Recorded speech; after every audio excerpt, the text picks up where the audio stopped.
J'enregistre. Donc, on se rappelle de la dernière fois, je vais faire un rapide résumé des deux épisodes précédents, histoire que ceux qui prendraient que cette vidéo auraient une chance éventuelle de suivre, Expert Ramsey par exemple.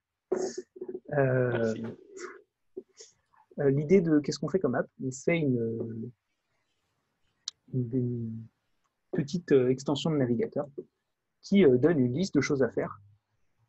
Tu construis une app et ensuite tu veux review que tu as bien tout fait. Tu as bien tout fait sur ton app, donc tu as plein de petites règles. Notre app, elle permet de cocher des choses, et puis quand tu coches, ça augmente ton pourcentage ici. Rien de bien fou, rien d'incroyable. Le côté marrant, c'est qu'on fait ça en React. Donc le premier épisode, on a vu comment est-ce qu'on enregistrait une app de navigateur. Donc c'est super simple, il y a un bouton développeur mode ici qui permet d'ajouter des apps. Une app, qu'est-ce que c'est? C'est un fichier HTML, c'est un fichier manifest.json qui indique à ton navigateur quelles sont les choses dont elle aura besoin, à savoir est-ce qu'il y aura un pop-up, qu'est-ce qui se passe quand on clique dessus, est-ce qu'il y a des background jobs qui partent, bref, voilà, quelles sont les permissions dont elle a besoin, ce genre de choses. Donc ça, c'est le manifeste. Et nous, ce qu'on a fait, c'est qu'on a juste... je vais ouvrir notre manifeste, qui est là. Notre manifeste, tout ce qu'il a, c'est un pop-up qui va ouvrir le pop-up.html. Notre pop-up.html, ceci et ceci, ça va être ce magnifique HTML qui est là, qui contient en fait une seule div dans laquelle on va injecter notre app React. Voilà. Je fais un résumé rapide. Hein. Hurlez, arrêtez-moi si jamais il y a un truc qui va pas. Notre app React, c'est le fichier app. Voilà, on a vu à peu près à quoi ressemblait un component la fois d'avant. Donc c'est une seule fonction. La fonction, elle peut avoir d'un state, et le state, c'est un espèce de d'état qui permet aux différents components, aux différents bouts de l'affichage de se render, donc de s'afficher à l'écran, de se transformer en HTML en fait. Voilà, donc useState, c'est la façon pour créer un nouveau bout d'état, et sachant que ça a une valeur ici, qu'on pourra utiliser plus loin, et une façon de changer les valeurs. Donc, quel problème on avait vu la fois d'avant? C'est, mettons que je sois en train de travailler sur Google Document, que je suis en train de bâtir Google Doc, puis je vérifie que j'ai bien toutes mes règles qui sont valides. Donc là, bon, je suis en train de travailler dessus, je clique, c'est bon, j'ai tout ça qui est valide là. Et là, je me dis, ah, attends, il faut que j'aille vérifier quelque chose sur mon onglet d'à côté. J'ouvre l'onglet d'à côté, puis je reviens, puis ah, mon extension elle s'est fermée, c'est pas grave, je la rouvre. Au moment où tu la rouvres, ton state il n'a pas été persisté. Donc le problème c'est que tu te retrouves avec, tu as recoché toutes les cases, tu ne sais plus lesquelles tu avais coché, enfin c'est l'enfer, du coup c'est inutilisable. Donc le but du jeu de cette session-là, ça va être de persister cet état d'une façon ou d'une autre et de le retrouver à chaque fois en fait. Good. Yes. Parfait. Alors, pour ça, on va faire un truc. On va avoir besoin de plusieurs choses. Première chose dont on va avoir vraiment besoin, c'est de se dire, ok, mais où est-ce qu'on peut persister les choses? Si c'était une page web, on pourrait persister ça, par exemple, dans un local storage. Ça ferait du sens. Le local storage, tout le monde est ok avec, on voit comment ça marche à peu près. Sinon, je fais une démo rapide. On va expliquer, ouais, en deux, ok. Ça peut être cool. Alors, vous allez voir, c'est super simple. On va prendre une page à hasard, genre celle-ci. Bien sûr, il réimplémente le clic droit, très bien. Hop. Désolé pour le bruit. Hop. Si je suis donc sur ma page web, dans mon objet window, j'ai c'est storage ou local storage, je sais jamais. J'ai un local storage. Voilà. Et en fait, ton local storage, il a il a deux méthodes principales. Il y en a une qui est getItem. Tu peux lui dire dis-moi ce que vaut Toto. Pour l'instant, ça vaut 1000. Et il a une super autre fonction qui s'appelle setItem. Je fais la version en 2.2, hein, où tu lui donnes une clé et une value qui est toujours une string. Donc, Toto, c'est une pomme. Voilà. Ça renvoie rien. Et si on refait un getItem, il renvoie pomme. Le local storage est stocké par page web. Donc ça veut dire que si je vais sur la page web d'à côté, si je vais sur GitHub et que je regarde et que je ouvre mon inspecteur, je prends ma console, je fais un getItem Toto, c'est nul. Voilà. Alors que ici, il est toujours à pomme. C'est en fonction de ton site web. Si je rafraîchis la page, normalement, c'est toujours valide et c'est toujours là. OK? Ok. Bon, ça, c'est grosso modo ce que c'est qu'un local. Comment marche le local storage. Il y a plein d'utilités. Faut faire attention quand on l'utilise à ne pas stocker des trucs trop précieux dedans, dans le sens où n'importe quel script JavaScript de ta page, notamment les extensions, pourrait aller lire dans le local storage.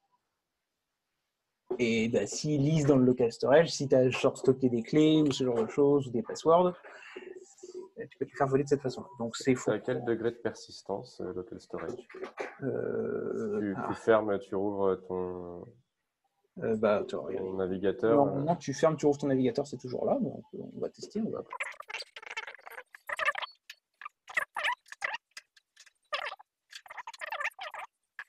Je rouvre ma console.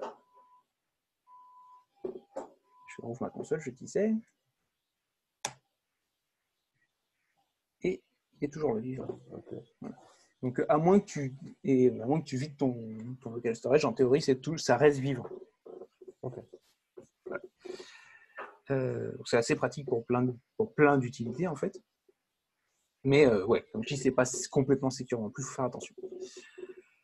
Le problème, c'est que nous, on a une extension. Donc, notre extension, c'est la même sur toutes les pages. Donc, on ne peut pas trop se dire, on va stocker ça dans un local storage. Voilà. Puis, ils n'ont pas vraiment accès au local storage, une extension. Mais ça tombe bien, parce qu'en fait, Chrome, alors là, pour l'instant, on bâtit des extensions pour Chrome, mais sur Firefox, je suis sûr que tu as le même genre d'outils. Je ne suis pas allé vérifier avant, mais j'imagine. Ou dans Firefox, on a un truc qui s'appelle Chrome.storage. Ce qui a l'air d'être pas mal un truc qui a l'air de ce qu'on veut. Il te dit, en gros, dans la doc, ils disent c'est globalement la même chose que local storage. En fait, c'est pas mal ce qu'on veut. Sauf qu'en plus, on peut stocker autre chose que des strings. On peut stocker des objets JavaScript complexes. Donc, bonus, quoi. On peut avoir des informations un peu plus complexes dedans. Et on peut les sync, c'est-à-dire que si tu es logué avec le même utilisateur sur deux ordinateurs différents, ta data peut être synchronisée sur tes deux PC. Voilà. C'est en gros les deux grosses différences. Alors, premier truc, c'est qu'on a besoin maintenant notre manifeste, il va devoir avoir un nouveau champ qui s'appelle le champ permission, qui dit quand tu installes l'app va dire j'ai besoin d'avoir accédé au storage. Donc j'ai besoin d'aller stocker des choses et lire des choses dans ton storage de Chrome. On va commencer par faire ça. J'essaie de prendre en compte le fait qu'on m'a dit que je ne montrais pas assez les choses importantes,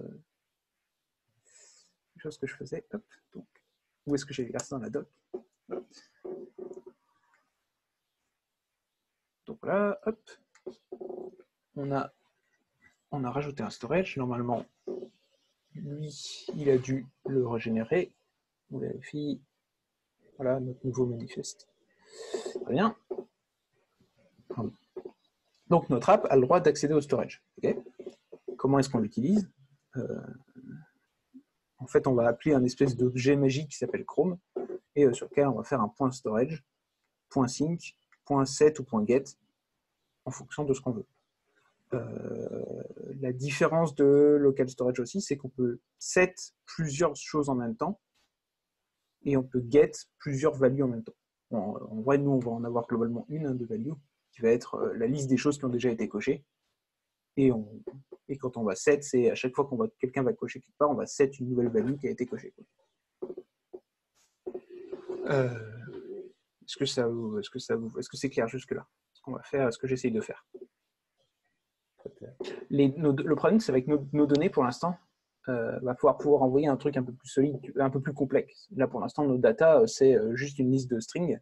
Mais si on les récupère, il va falloir qu'on sache lesquels ont été cochés, lesquels n'ont pas été cochés.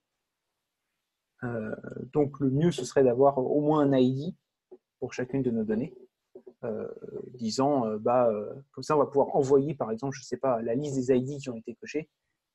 Ça a l'air d'être le plus simple à stocker.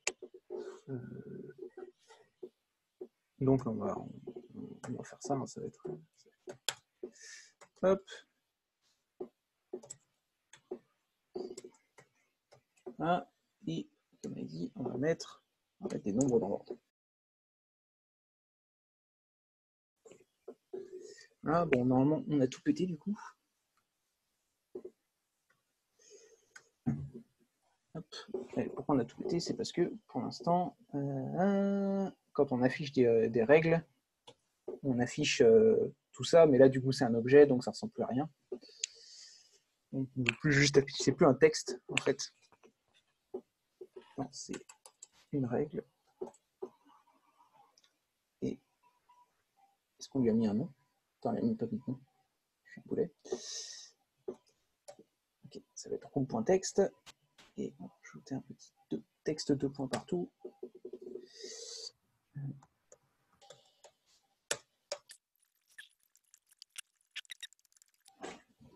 En réalité, bien prévoir ces datas avant, ça nous aurait évité de faire ça maintenant. Ok. Donc on a toutes nos données qui sont une espèce de truc qui maintenant ont un ID et un texte. Si je sauve ce truc-là, j'attends que lui il est fini de compiler et que je raffiche ceci. Je vais tout péter, je ne sais pas pourquoi. Et texte, non, ok. On a dit que ça s'appelait rôle maintenant.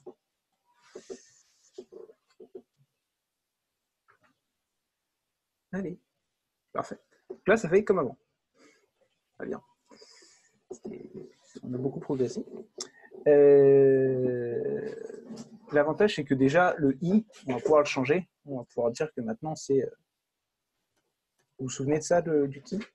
Le key, ça permet de dire à React, voilà l'identifiant unique de cet objet. Donc maintenant, l'avantage, c'est qu'on a un identifiant unique pour chacune des règles. On va pouvoir l'utiliser à cet endroit-là. Ok. Donc, ce qu'on va commencer par faire, c'est on va commencer par changer la façon dont on stocke les choses. Plutôt qu'avoir un nombre de règles qui sont checkées, on va avoir une liste de règles checkées. Donc dans lequel on va avoir tous les ID. Et là, on va faire un point size ou un point length dessus. Et on va savoir combien il y en a et ça va revenir au même qu'on fait là. L'avantage, c'est qu'après, comme on a la liste des règles checkées, on va pouvoir s'en sortir pour savoir lesquelles il faut checker. Right? Ok. Donc, on va refactor tout ça. Hop. C'est ma vie de dev.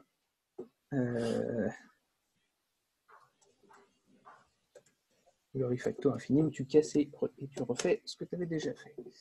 Cette pause. Ça.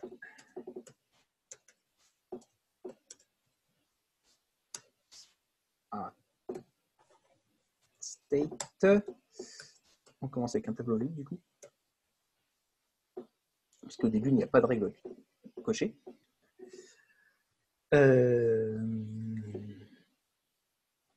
Voilà, et ce qu'on va faire, c'est que lui, il a plus besoin de connaître le nombre de règles checked maintenant. Il a juste besoin de savoir, bon, ok, est-ce que moi je suis coché ou pas. Et mon ID, ça tombe bien, il l'a déjà, c'est rules.id, donc il le connaît déjà. Donc, ce qu'on va devoir lui filer, c'est on va devoir lui filer le set checked. Ah, mais est-ce que... Ok. On va essayer de donner moins d'informations à rule, parce que la rule, il a besoin de connaître toutes les autres règles, ce qui est un peu bizarre, ou au moins de connaître tout le nom qui a été coché, ce qui est un peu étrange. On va ici créer une fonction qui permet d'ajouter ou d'enlever en fait une règle à ce qui est coché et ce qui n'est pas coché. Ok. Donc on va créer une fonction qui est... Excusez-moi, moi j'ai une question. Vas-y. Oui, la constante en arrêt, c'est quoi exactement? Ça c'est totalement... je t'avais expliqué la fois d'avant. Ok, c'est un déconstructeur. L'idée, c'est que useState, ça renvoie deux éléments. Ouais.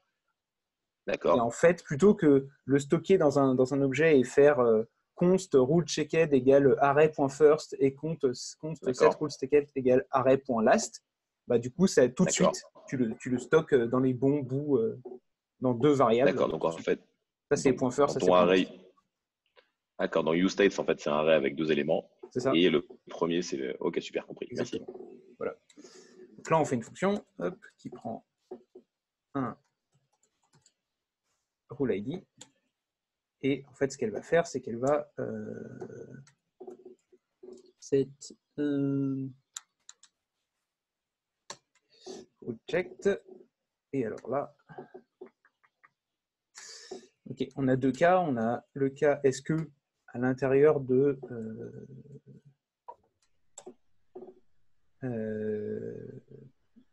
est-ce que c'est présent?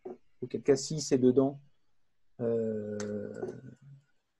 index off. Ça dit c'est index off en JavaScript? Je ne sais jamais.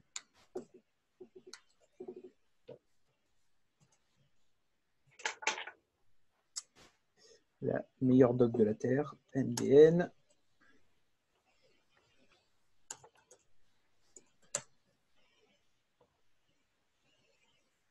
C'est a priori exactement ce que je veux. Très bien. Et ça renvoie -1. Très bien. -1, c'est false. Je pense. Vous voulez jouer à un jeu JavaScript? Est-ce que -1, c'est false?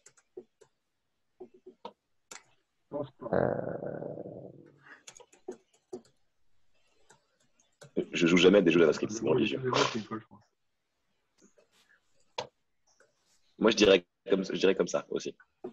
Tu dirais que oui? Finalement, je dirais que 0, c'est le seul truc false.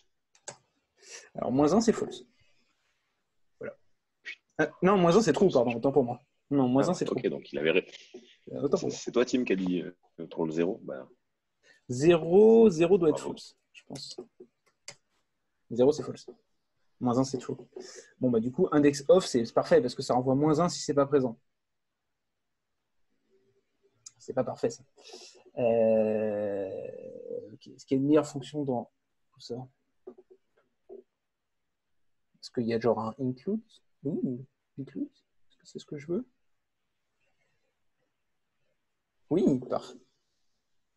Quoi? Oui, ok, c'est bon. Donc include, ça fait ce que je veux.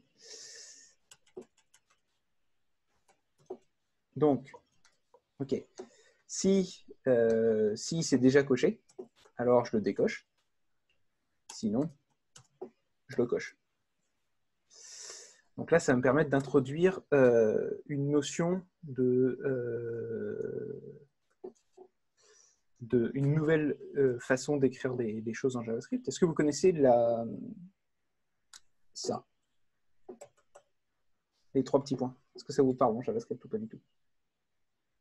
Non. Parfait. Alors, le truc, c'est que on va commencer par celui qui l'utilise du coup. Alors, je disais, si ça inclut... Non, donc c'est pas celui-là que je veux, c'est celui-là. Ok. Là, ce que je veux, c'est ajouter la règle. Et après, je veux remettre tout ce qu'il y a déjà. On est d'accord? Ah. Check. Donc ça, c'est une façon en JavaScript de dire je veux que tu me construises un nouveau tableau avec cet élément et tout ce qu'il y a dans cet élément-là à la suite. Et tout ce qu'il y a dans ce tableau-là à la suite. Est-ce que c'est clair? Ce que je suis en train de faire. Pas archi clair. Ok. Ouais. Donc ça. Du coup, en fait, ce sera genre un élément de l'array, il y aura un identifiant. Et l'entrée suivante, c'est toutes les autres règles.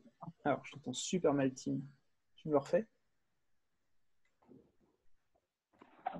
Ici, là, cette rule check, du coup, la première entrée de l'array, c'est l'ID d'une rule.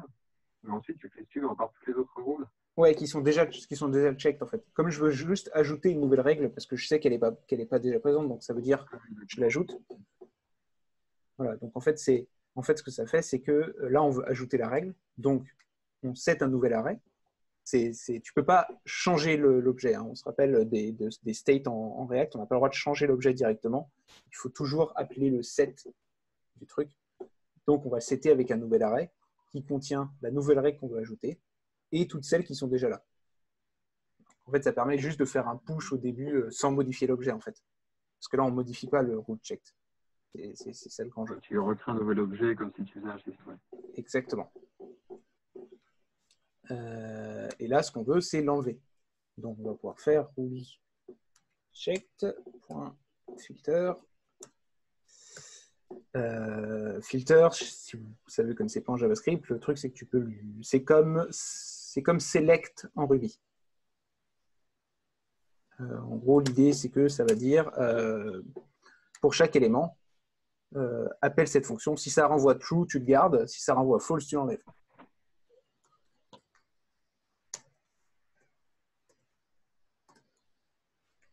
Donc, en fait, on va garder toutes celles qui sont différentes de l'ID, en fait. Alors, je suis sûr qu'il y a des meilleures fonctions en JavaScript, mais pour l'idée, pour l'instant, on va faire ça. Comme j'ai indiqué plus tôt, je ne suis pas forcément expert. Voilà. Donc là, on se retrouve dans un cas où il dit que j'ai un truc qui va l'écrire quelque part. Qu'est-ce que j'ai oublié? Include rules ID. Si je ne mets pas de if, ça ne se passe pas très bien. Pardon. C'est peut-être pour ça que ce n'est pas très clair. Donc si ça inclut, alors je l'enlève. Sinon, j'ajoute.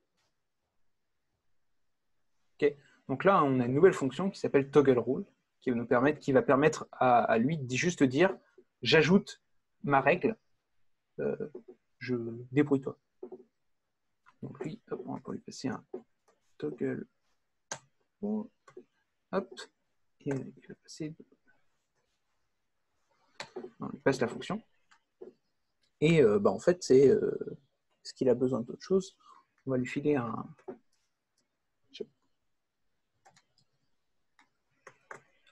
une value qui s'appelle checked. Et en fait, celle-là, elle va contenir.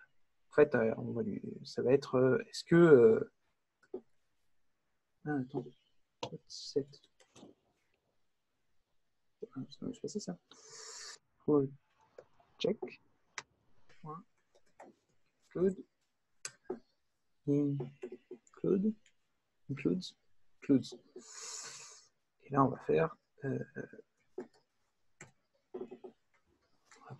Donc lui, au moins, avec ça, il va pouvoir savoir, OK, mais est-ce que c'est checked ou est-ce que c'est pas checked?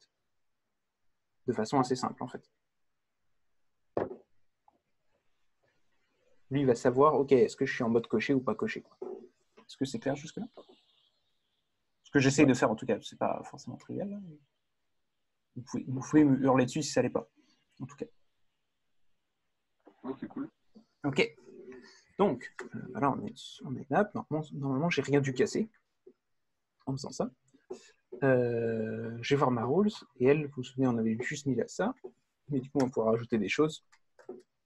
On va avoir checked, et on va avoir toggle rule. On a deux nouvelles choses qu'on va pouvoir utiliser. On va garder ça pratique. On va avoir. D'ailleurs, on n'a pas maintenu à jour ça. Ouais, bon. Ça aurait été bien de faire ceci. Bon.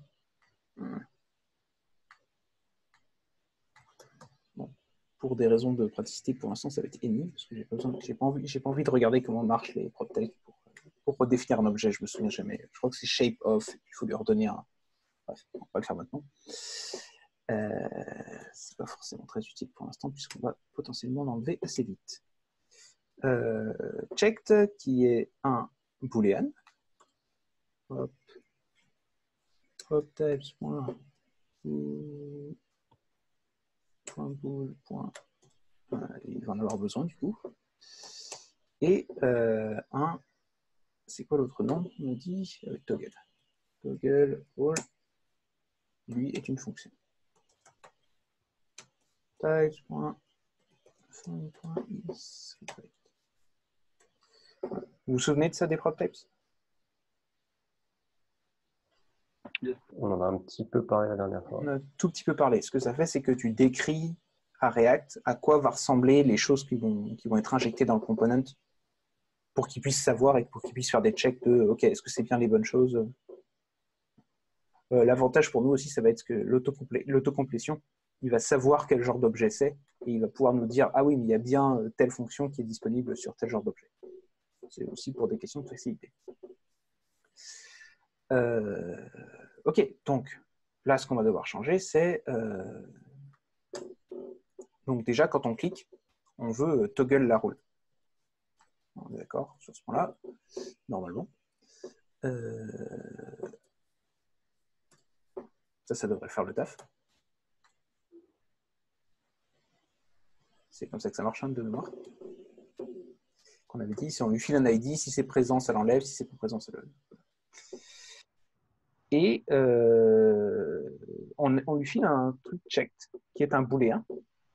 Et donc, du coup, on va pouvoir s'en servir pour manage le est-ce que ma checkbox va être cliquée ou pas, va être en mode coché ou pas.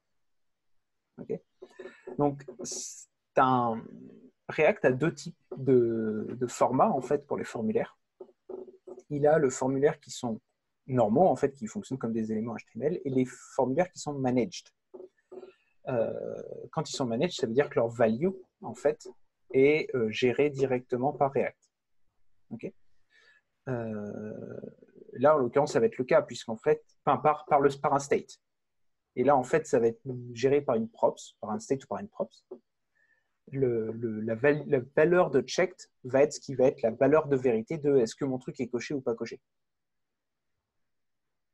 Ok. Donc, ce qu'on va faire, c'est qu'on va rajouter un... Alors, je ne sais plus comment on fait ça. Checkbox. React. Ça, vous allez pouvoir me faire... blablabla, très bien.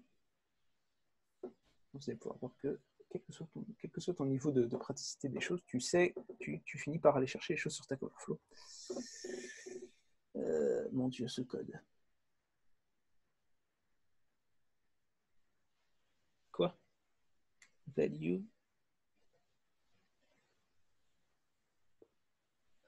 Et je comprends pas ce qu'il fait.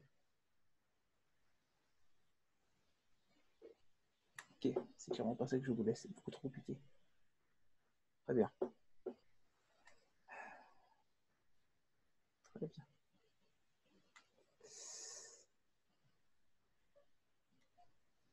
Quoi? Non, c'est pas ça que je veux. Montre-moi du code.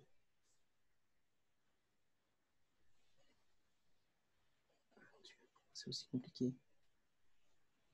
Blablabla. Selected. Voilà, c'est ça que je voulais.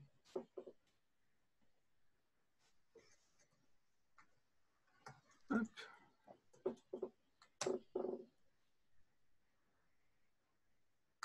Et je vais juste vérifier un truc. Okay. Donc là, ce qui va se passer, c'est que est-ce que la checkbox est cochée ou pas va dépendre vraiment de cette value-là, de la value checked qui est passée en props. Ce qu'on va faire ici... C'est un truc disponible avec React, hein, c'est ça? Le isSelected, ouais. Alors, je ne sais pas à quel point ça va marcher. On va faire le test. Hein. Je ne promets rien. Ça a l'air de marcher. On n'a pas d'infos si ça marche vraiment. Hop.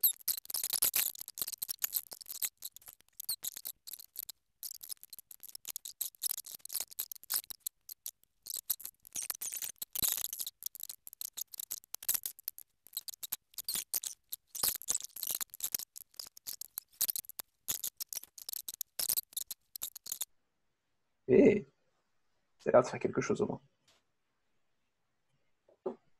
On va vérifier si on a bien tout ça qui marche. La technique la plus simple pour ça, c'est de dire que maintenant, à la place de compter le nombre de règles pour afficher un pourcentage, enfin plutôt qu'on lui file le nombre de règles qui ont été cochées, on va lui filer le tableau entier des règles qui ont été cochées. Et en fait, on va faire un point size dessus. Rule checked. Enfin, un point length, parce que c'est j'ai.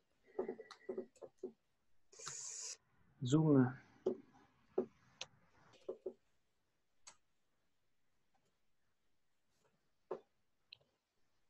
Voilà.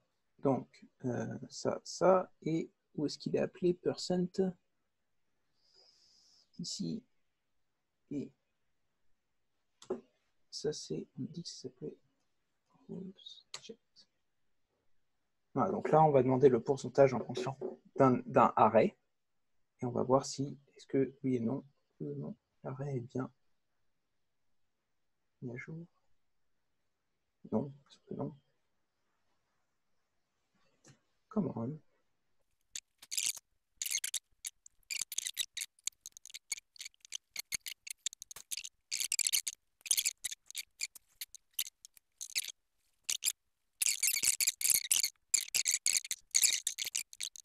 Est-ce que le console.log de rootcheck.percent ne marche pas? Ah, attendez. Ok, c'est ma faute, c'est parce que j'ai dû oublier un truc. Ok, en fait, c'est juste qu'il manquait une parenthèse, et donc depuis tout à l'heure, mon JavaScript ne compilait pas. Voilà. Ça m'apprendra à ne pas lire les messages d'erreur. Donc, je disais que tout ça sera coupé au montage. Oh, incroyable, ça marche. Voilà. Donc, on a maintenant nos checkbox en elles-mêmes, c'est devenu des éléments stupides en fait. Ils n'ont plus aucune notion des autres en fait. C'est vraiment de l'affichage quasiment pur. On peut les regarder là. Alors, on n'a plus le number of checked, ça n'existe plus. Voilà, on n'a plus qu'une règle en fait qui va contenir un texte, un checked et un toggle quoi. Voilà, donc elle, c'est vraiment, enfin, on est rendu à un niveau de choses quasiment inexistantes. Voilà, on va renommer ça parce que pour des raisons de logique. Voilà. Est-ce que jusque-là tout va bien sur ce qu'on a fait? Je fais du clean en donc si jamais vous avez des questions. Ouais, ça va. Ok, cool. Ramzi, est-ce que tu suis encore? Je suppose que non. Ah, il suit encore. Parfait. Ok, voilà. Donc là, on a une version où l'avantage, c'est que tout est stocké dans nos rules checked. En fait, si on arrive à stocker et à récupérer cet array, en fait, on peut remettre l'état lab dans l'état voulu, n'est-ce pas? Donc, ce qu'on va faire, c'est que maintenant, le toggle rules, en plus de juste setter, de faire des sets là, il va aller l'envoyer dans le Google, dans le state de Google Storage. Exactement. Donc là, on va retourner prendre notre magnifique doc. Et on va dire, hop. On fera le get après, on verra où est-ce qu'il faut le faire, parce que ça va être la partie marrante, c'est où est-ce qu'on fait ça. Mais d'abord, on va avoir une première problématique qui est, donc, on n'a pas besoin d'avoir, bon, on va laisser le console log pour juste que pour nous on ait une vision. Mais là, il va falloir une key et une value. Bon, la value, ça va être facile. La value, ça va être par hooks ou checked. Mais la key, il va falloir la trouver. Comme la key, comme en fait, on n'a qu'une seule... comment ça s'appelle? On n'a qu'un seul storage pour toutes les pages qu'on va visiter avec notre app. On ne va pas vouloir que le state soit le même sur toutes les pages, parce que sinon ça va vraiment être nul. Donc ce qu'on va faire, c'est qu'en fait on va setter notre key en fait va correspondre plus ou moins à l'URL du site. Et comme ça en fait chaque site aura une key unique en fait, à moins qu'on ait des sites qui ont des URL différentes. Là. Donc on va pas se poser on va pas se prendre la tête, on va faire ça. Est-ce qu'il y a un truc genre... Est-ce que ça suffit? Ouais, ça a l'air pas mal ça. Un hostname, ça ira bien parce que du coup, oui, ce sera identique pour tous les localhosts, mais c'est pas forcément un problème. Là. Ok, alors l'avantage c'est que on va pouvoir l'utiliser directement là. Hop. Est-ce que ça marche ça? Rose to set. Alors,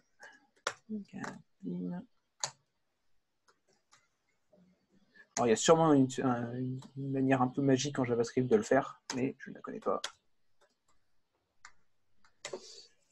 Voilà. Donc ça, en théorie,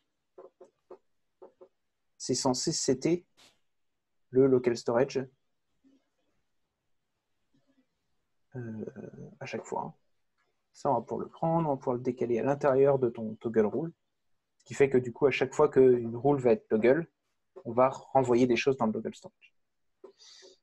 Ce qui tombe bien, c'est qu'il y a déjà le console prologue, donc on va pouvoir vérifier que ça marche bien. Donc, je prends ça, j'inspecte. Je vais cocher là. Et il n'y a pas de console.log.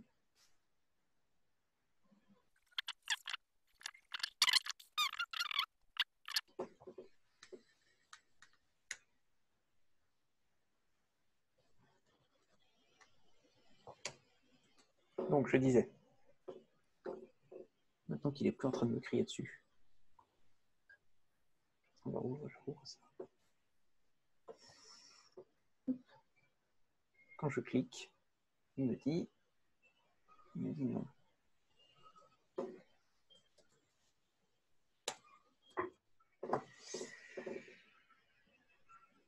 Donc, je disais,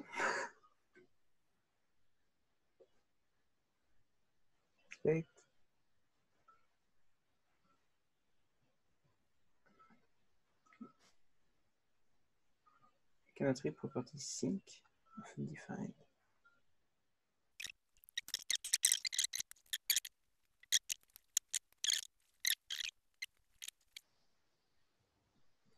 Je vais le remettre. Si, en fait, parce que ce que fait React, c'est qu'il va appeler les... il va vraiment juste appeler le truc, donc non, c'est pas là-dedans, c'est... Ça attend. Projet UX Rose list. Très bien. Ok. Je réinspecte. Ok, c'est mieux. Value is not defined. Ok. Ouais, donc en fait, ce qui s'est passé, c'est que j'ai demandé le storage, mais il faut désinstaller, réinstaller l'application parce que tu lui demandes des nouvelles permissions. Donc si jamais c'est quelque chose que vous faites, vous allez avoir le même genre de problématique. Hein. Là, mon problème, c'est qu'il me dit, à mon avis, oui, j'ai écrit value, mais ça n'a aucun sens. C'est tout. Voilà. Donc, je disais, ferme, je rouvre, j'inspecte, je console. Oh, come on. Non, je sais que je t'ai pas compris.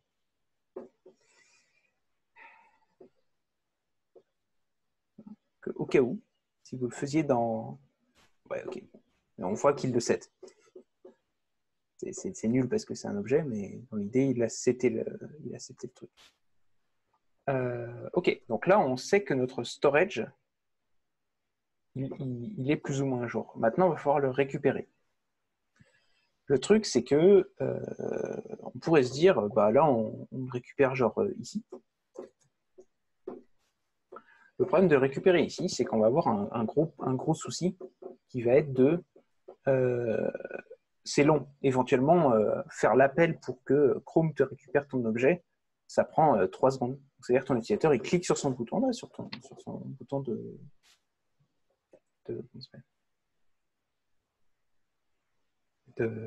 d'extension. Et là, l'extension ne se charge pas pendant 3 secondes. Il ne se passe rien. Il voit juste une page blanche.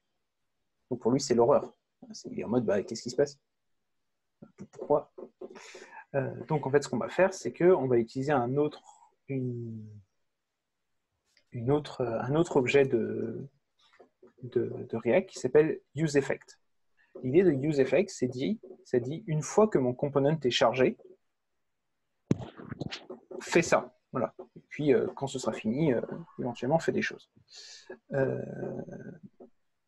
L'autre truc, c'est que si on l'avait juste mis ici, ce qui se passe, c'est qu'à chaque fois que le component app se réaffiche, genre à chaque fois qu'il y ait des règles qui changent, on va refaire l'appel au local storage. Pas au local storage, non, du coup, au Chrome storage, du coup. Ce qui est un peu terrible. Je ne sais pas si je suis clair, hein, mais... Genre, si je mets n'importe quoi, si je mets n'importe quel calcul ici, si je fais 1 plus 1, à chaque fois que je render mon component, je fais 1 plus 1. Donc, ça prend du temps. Et en plus, on ne veut pas aller chercher des values dans local storage à chaque fois que le component est render. Puisqu'on veut le chercher la première fois qu'il est render, de toute sa vie, plus jamais. Ça, quand on ouvre l'extension, on va chercher la value dans le storage, et là, on l'affiche. Puis après, on n'y touche plus à cette value. Enfin, on ne va plus la chercher dans le storage. On écrit dedans, on ne va plus le chercher. Donc, c'est ce que permet de faire useEffect. Donc, hop, on va l'ajouter. useEffect, comme ça. Donc, useEffect, ça prend 2 choses. Ça prend une fonction qui va être ce qu'on va exécuter. On écrira ça après. Savoir aller chercher dans le storage, ce genre de choses. Et ici, une liste d'arguments qui lui dit si jamais une de ces choses change, relance ta fonction. Voilà. Hurlez si c'est pas clair. Je charge Nico de hurler si jamais il y a des gens qui disent des choses dans le chat parce que moi je le vois pas. Là, en l'occurrence, on ne veut plus jamais le faire. On veut le faire qu'une seule fois et peu importe ce qui se passe, on ne veut jamais le chercher de nouveau. Donc, on va lui filer un arrêt vide, en fait, qui lui dit, bah, au démarrage, fais-le, puis plus jamais. Et là, ce qu'on va pouvoir faire, c'est qu'on va pouvoir appeler le chrome.storage.local.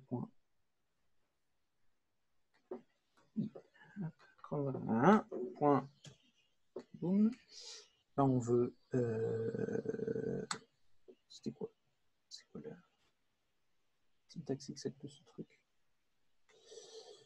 Voir. .get, et c'est un tableau de keys. Storage.local.get.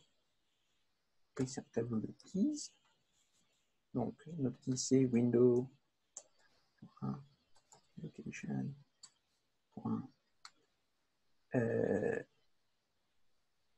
Qu'est-ce que c'est? Domain hostname? Ouais. Ok. Donc, en fait, va me chercher cette key-là. Et quand tu l'as récupérée, fais quelque chose. Ça fait beaucoup de callback, hein, mais dans l'idée. L'avantage, c'est qu'on va avoir un résultat. Ici, hop. Et là, l'avantage, c'est que comme on n'a qu'une seule clé, on sait que c'est qu'un seul objet. Donc, on va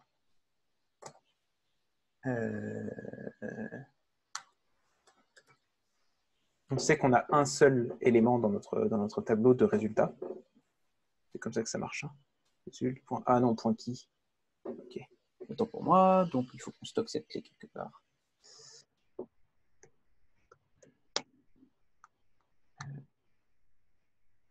Hop. Ça, on calcule qu'une seule fois. Donc, on get sur cette key. Et on va utiliser la même technique qui est de dire que on va désérialiser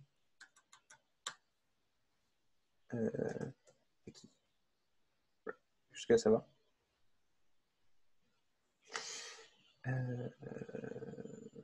Est-ce que c'est ce qu'on veut? Ouais, non, ça va être nul comme clé. On va faire ça mieux. On va dire result value égale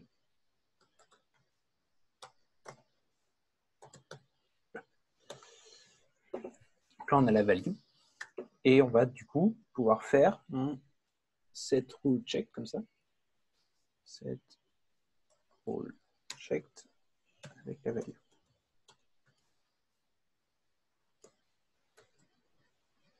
Est-ce que c'est clair ce que je fais? Non est une réponse tout à fait valide. Ouais. Je vais repasser à travers. Je dis à React, une fois que le component sera chargé,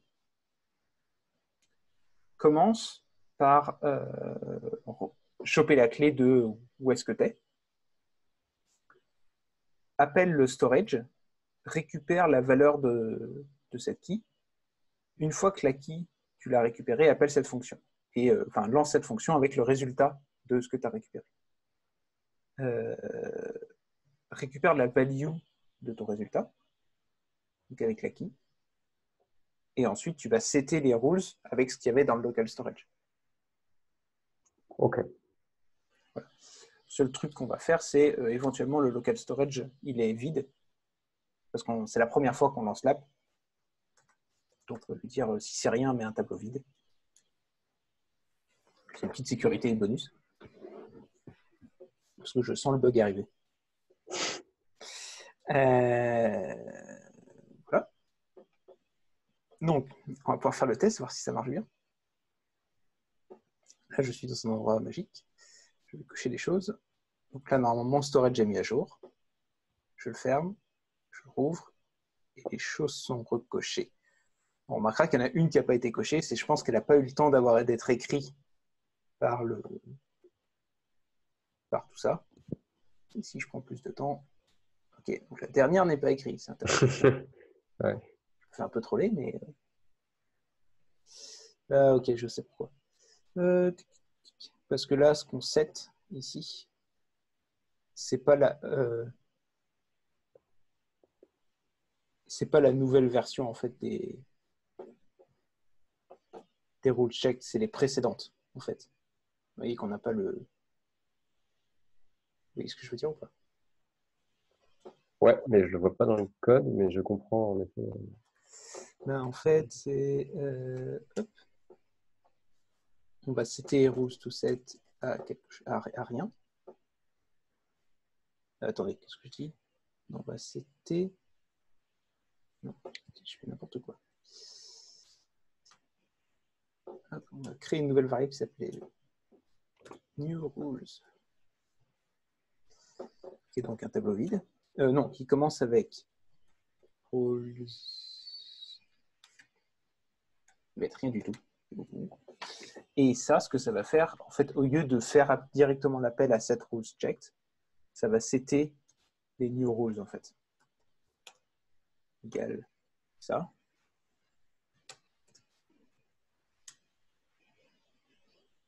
Et ici, new rules, ça.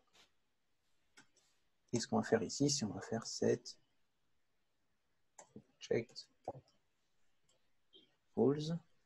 Et ici, plutôt que mettre rule checked, qui est la précédente version, on va stocker les nouvelles règles. Est-ce que c'est clair ce que je fais? Yes. Ok, cool. Tim aussi, c'est bon?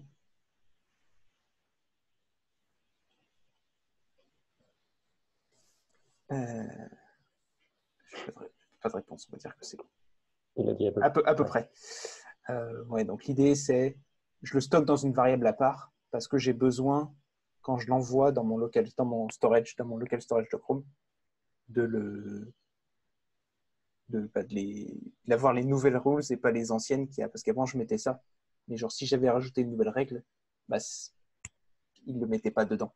Donc c'est pour ça qu'on avait toujours un cran de retard par rapport aux règles d'avant. Maintenant, si je coche 2 éléments, je le ferme, je le rouvre, il recoche mes éléments.